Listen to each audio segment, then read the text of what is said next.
அப்படின்னு சொன்னோம்னா, இந்த 100 ஆண்டு தாண்டியும் மனிதர்கள் இருக்கிறாங்க. 100 ஆண்டு தாண்டியும் மனிதர்கள் வாழ்வதற்கு 2 விஷயங்கள். ஒன்று வந்து 100 ஆண்டு வரைக்கும் சிறப்பாக வாழ்கிறது அப்படிங்கிறதுக்கு நான் என்றைக்கோ சாதாரணமாக சொன்னது சினிமாவில் முருங்கை அப்படிங்கிறது. ஆனால் இன்றைக்கி நான் எனக்கே அவர் பரமேஸ்வரன் அவர்கள் அங்கே போர்டு வச்சு இதில் என்னென்னலாம் இருக்குது, என்னென்ன பழத்தில் என்னென்ன காய்கறியில் என்ன சத்தோ அதை விட இதில் எவ்வளோ சத்து இருக்குது அப்படிங்கிறத ஒரு பெரிய பட்டியலே போட்டு முன்னால் வச்சுருந்தார். அதை பார்க்கும்போது உண்மையிலேயே எனக்கு ஆச்சரியமாக இருந்தது. ஸோ இந்த கிரெடிட் எல்லாம் என்னை விட எங்கள் பாட்டிக்கு தான் இந்த கிரெடிட். ஏன்னா எங்கள் பாட்டி மூலமாக தான் எனக்கு இந்த விஷயமே தெரியும், முருங்கை சமாச்சாரம் அப்படிங்கிறத.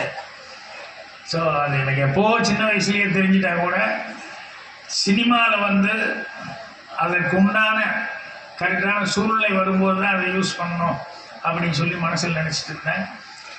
கரெக்டாக ஒரு குடும்ப கதை வந்தது. அதில் முந்தான முடிச்சில் இது வந்ததுனால எனக்கும் பெரிய பேர் கிடைச்சது, முருங்காய்க்கும் பெரிய ஒரு அத்தாரிட்டி. அதுக்கப்புறம் நிறைய பேர் திட்ட வேற ஆரம்பித்தாங்க, இந்த பாக்யராஜ் பண்ண வேலை இருக்க அப்படின்னு. என்னென்னா பொம்பளையை நேராக போய் கடையில் அது பேர் சொல்லி கேட்டால் அவன் ஒரு மாதிரியே கடைக்காரன் பார்க்குறாங்க மாதிரி, அந்த காய் கொடுங்க அப்படின்ட்டாங்க. பேர் சொல்கிறதுக்கு இழக்கப்பட்டுக்கிட்டு அவன் வேணுன்னா எந்த காய், அதான் அந்த காய்ங்க, எந்த காய்னு கேட்குறேன் அப்படின்னா பாக்யராஜ் காய் ஒன்று கொடுங்க அப்படின்னா. அப்படிங்கிற லெவலில் அது அந்தளவுக்கு ஃபேமஸ் ஆகி போச்சு. இங்கே மட்டும் இல்லை, எங்கே போனாலும் பாக்யராஜ் அப்படின்னு சொன்னோடனே முதல்ல அந்த முருங்காய் தான் முதல்ல ஆரம்பம். எங்கேயோ ஃபாரினுக்கெல்லாம் போவோம் டூரு, அங்கேயும் போனோடனே ஸ்டார்டிங்கில் இதுதான் ஆரம்பிச்சிருவாங்க.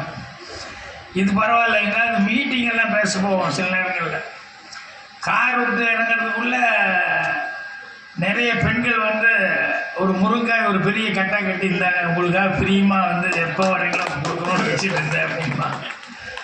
ஸோ அந்தளவுக்கு அந்த விஷயம் எல்லாத்துக்கும் ரீச் ஆகிடுச்சு. ஆனால் சில பேர் அதை குறை சொல்கிறதுன்னு சொல்லுவாங்க, என்னென்ன பாக்யராஜனாலே எப்போ பாரு அந்த சமாச்சாரம் தான் அப்படின்னு சொல்லிட்டு கொடுத்து சொல்லுவாங்க. ஆனால் உண்மை என்னென்னா அந்த சமாச்சாரங்கிறது எல்லாரும் விரும்புகிறது அப்படிங்கிறது என்ன விரும்புகிறது அப்படின்னா அதுக்கு அது ஒரு மரியாதை இருக்குது. குடும்பத்தில் அந்த சமாச்சாரம் அப்படின்னு சொன்னால் அதுக்கு எப்பவுமே ஒரு தனி ஒரு இது உண்டு. ஏன்னா நம்ம வாழ்க்கையோட ஒட்டின ஒரு சமாச்சாரம் ஒரு. அதனால தான் சினிமா பார்க்கும்போது எல்லாருமே அதை ஒன்றி போய் லைக் பண்ணி நம்ம வாழ்க்கையினுடைய முக்கியமான ஒரு அம்சமாக அதை எடுத்துக்கிறோம். மௌன கீதங்களில் கூட நான் ஒரு சீன் வச்சுருந்தேன். அந்த படத்தினுடைய அடிப்படை என்ன சீன் அப்படின்னா, பொண்டாட்டி இருக்கும்போது புருஷங்காரன் வெளியே ஒரு தப்பு பண்ணிடுவான், வெளியே போய். அதுதான் சண்டைக்கே காரணம். வீட்டில் விவாகரத்து நடக்கிறதுக்கு அந்த பொண்ணு சரிதாக என்ன வேண்டான்னு சொல்லிட்டு கோபமாக போகிறதுக்கு காரணமே இவர் போய் வெளியே ஒரு தப்பிட்டார் அப்படின்னு சொல்லிட்டு. ஆனால் அடுத்தது படம் முடியும் போது தப்பு பண்ணது நான், ஆனால் எல்லாரும் திட்டினது சரிதாக தான் திட்டிகிட்டு இருந்தாங்க, என்ன யாரும் திட்டல. அதுக்கு சீன் என்னன்னா, அது கோவிச்சுட்டு போயிடுச்சு. நானும் தப்பு பண்ணது வாஸ்தவம் தான். ஆனால் அந்த காட்சி அமைப்புகள் என்னென்னா, நான் பண்ண தப்பை நானே என் பொண்டாட்டிகிட்ட சொன்னது தான் எனக்கு சிறப்பு. நான் ஏமாற்றணும்னு நினைக்காம எனக்கு உறுத்தலாக இருந்ததுனால நான் சொன்னது அப்படிங்கிறது அது அவராக தானே சொன்னார், இல்லைன்னா அந்த அம்மாவுக்கு எப்படி தெரியும் அப்படிங்கிறது ஒன்று. அப்புறம் அதுக்கப்புறம் அந்த அம்மா கோவிச்சுட்டு போனதுக்கப்புறம் கூட நான் அந்த குடும்பத்தையே அந்த நான் அது சினிமாவில் வைக்கும்போது நான் சொன்ன மாதிரி எங்கள் பாட்டியெல்லாம் சின்ன வயசுலேருந்து எங்கள் பாட்டிக்கெல்லாம் அந்த குடும்ப இது சமாச்சாரங்கள், அதே மாதிரி பாட்டி வைத்தியம்னே பேர் எடுத்துருக்கு இல்லையா, நிறைய விஷயங்கள் நிறைய பேர் பெரியவங்க அனுபவ ரீதியாக சொல்லக்கூடியது அப்படின்னு சொல்லிட்டு அந்த மாதிரி நிறைய விஷயங்கள் பெரியவங்க நமக்கு சொல்லியிருக்காங்க. ஆனால் நம்ம சில நேரங்களில் அதை மிஸ் பண்ணிட்டோம். இப்போ ஒருத்தர் பேசும்போது அதெல்லாம் சொன்னாங்க என்கிட்ட அவர் சொல்லும்போது என்னென்னா ஒரு காலத்தில் வந்து தலைமை பொறுப்பு அவர் தான் சொன்னார்னு நினைக்கிறேன் பழனிசாமி அவர்கள். ஒரு காலத்தில் நான் இதைத்தான் சாப்பிடுவேன் அப்படின்னு காஃபி டீ போடும்போது அஸ்கா இருக்கான்னு சொல்லி கேட்டுருந்தவங்க இப்போ வந்து கரும்பு சர்க்கரை நாட்டு சர்க்கரை இருக்கா அப்படின்னு சொல்லி கேட்குறாங்க அப்படின்ட்டு. அதே மாதிரி தான் இப்போது நீங்கள் சென்னைக்கு வந்தீங்கன்னா பார்த்தீங்கன்னா வாழை இலை சாப்பாடுன்னே தனியாக கடை தனியாக போர்டே வச்சுருப்பான்.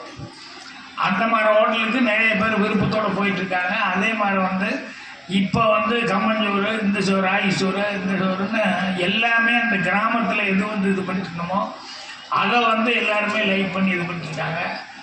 நான்லாம் வில்லேஜில் வந்து இந்த களியும் கறி குழம்பு, களியும் கீரையும் எல்லாம் காம்பினேஷன் வச்சு சாப்பிட்றதுங்கிறது இங்கே சாப்பிட்டு இருந்தேன் 13-14 வயசில் கோபி பக்கத்தில் வில்லேஜில் சாப்பிட்டு இருந்தேன். அதுக்கப்புறம் எனக்கு எப்பாவது கிடைக்காதா அப்படிங்கிற லெவலுக்கு ஆகிப்போச்சு. ஏன்னா அங்கே போனதுக்கப்புறம் சிட்டியில் சென்னை வந்து தப்பு பண்ணிட்டான் அப்படின்னு சொல்லி ஊர்வசி வந்து பொய் சத்தியம் பண்ணி குழந்தை தாண்டிடுச்சு. அதனால் வந்து சரிடி நீ பொய் சத்தியம் பண்ணி குழந்தை தாண்டிட்ட ஓகே, நானாக மனசு வச்சா தானே கூட படுப்பேன், கூட படுக்க மாட்டேன் போடி அப்படின்னு. இப்போ படம் பார்க்கும்போது எல்லோரும் என்னென்னா தப்பு பண்ணது பரிமளா, ஊர்வசி விட்டாங்க, எல்லாம் என்ன திட்ட ஆரம்பிச்சிட்டாங்க. அடா என்ன அந்த பொண்ணு என்ன பண்ணிட்டா கூட படுக்க மாட்டேன்னு பாக்கியராஜ் இவ்வளோ முறுக்கிட்டு இருக்கு. அது ஏதோ ஒரு பிரியத்தில் வேணும் அப்படிங்கிறதுக்காக தானே குழந்தை தாண்டிச்சு. இது ஒரு பெரிய தப்பா, இதுக்கு போய் இந்த மனுஷன் இவ்வளவு தகராறு பண்ணிருக்காரு அப்படின்னு சொல்லிட்டு அவங்க படம் பூரா திட்டிக்கிட்டே பார்த்துட்டு எப்போ கடைசின்னு முதல்ல காட்சி அப்படின்னு நடக்கும்போது தான் அவங்களுக்கு ஒரு பெரிய திருப்தி. அப்பா எப்படியோ ஒத்து வந்து கடைசியில் லாஸ்ட்டில் வந்து அந்த சீன் வச்சுட்டாங்க, சாந்தி முகூர்த்த சீன் வச்சுட்டாங்க, கல்யாணம் முடிச்சு அப்படின்ட்டு.